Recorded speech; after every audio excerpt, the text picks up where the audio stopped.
വയനാട്ടിലെ ഏക സർക്കാർ അർബുദ ചികിത്സാ കേന്ദ്രമായ ജില്ലാ ക്യാൻസർ സെന്റർ പ്രവർത്തിക്കുന്നത് പരാധീനതകൾക്ക് നടുവിൽ.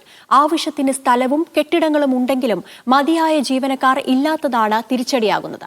ആശുപത്രിയിൽ വൃക്ക രോഗികൾക്കായി ഡയാലിസിസ് സെന്റർ പ്രവർത്തിക്കുന്നുണ്ടെങ്കിലും ജീവനക്കാരില്ലാത്തത് പ്രവർത്തനത്തെ ബാധിക്കുന്നുണ്ട്. മാനന്തവാടി ബ്ലോക്ക് പഞ്ചായത്തിന് കീഴിൽ CHC സ്റ്റാഫ് പാറ്റേണിൽ പ്രവർത്തിക്കുന്ന അംബേദ്കർ മെമ്മോറിയൽ ക്യാൻസർ സെന്ററിനെ ജനറൽ ആശുപത്രി നിലവാരത്തിലേക്ക് ഉയർത്തണമെന്ന ആവശ്യത്തിന് വർഷങ്ങളുടെ പഴക്കമുണ്ട്. ട്രൈബൽ ആശുപത്രി കൂടിയായ ക്യാൻസർ സെന്ററിനെ ആശ്രയിക്കുന്നവരിൽ അധികവും ആദിവാസികളാണ്.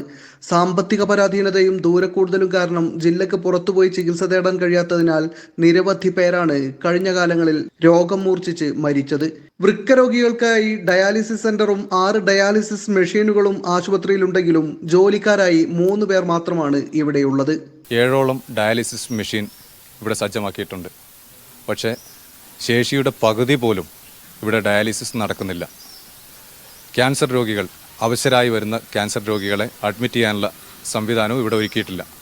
മാനന്തവാടി താലൂക്കിൽ മാത്രം 600ഓളം വൃക്ക രോഗികളും 1000-ലധികം ക്യാൻസർ രോഗികളുമുണ്ട്. 8 ഏക്കറോളം സ്ഥലവും ആവശ്യമായ കെട്ടിടങ്ങളും ഉള്ളതിനാൽ സർക്കാർ തലത്തിൽ തീരുമാനമുണ്ടായാൽ വികസന സ്വപ്നങ്ങൾ വേഗത്തിൽ യാഥാർത്ഥ്യമാക്കാനാകുമെന്ന് പ്രദേശവാസികൾ ചൂണ്ടിക്കാട്ടുന്നു.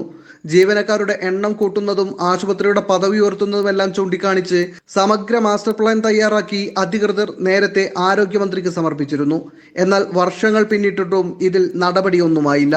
സമയദൈർഘ്യമുള്ള കീമോതെറാപ്പി ആവശ്യമായ രോഗികൾക്ക് അത് നൽകാനും തുടർ നിരീക്ഷണം നടത്താനും സാധ്യമാകണമെന്നും 20 പേർക്കെങ്കിലും കിടത്തി ചികിത്സ നൽകാൻ ആവശ്യമായ തസ്തികകൾ അനുവദിക്കണമെന്നുമാണ് നാട്ടുകാരുടെ ആവശ്യം. T Anees Ali, media 1, Wayanad.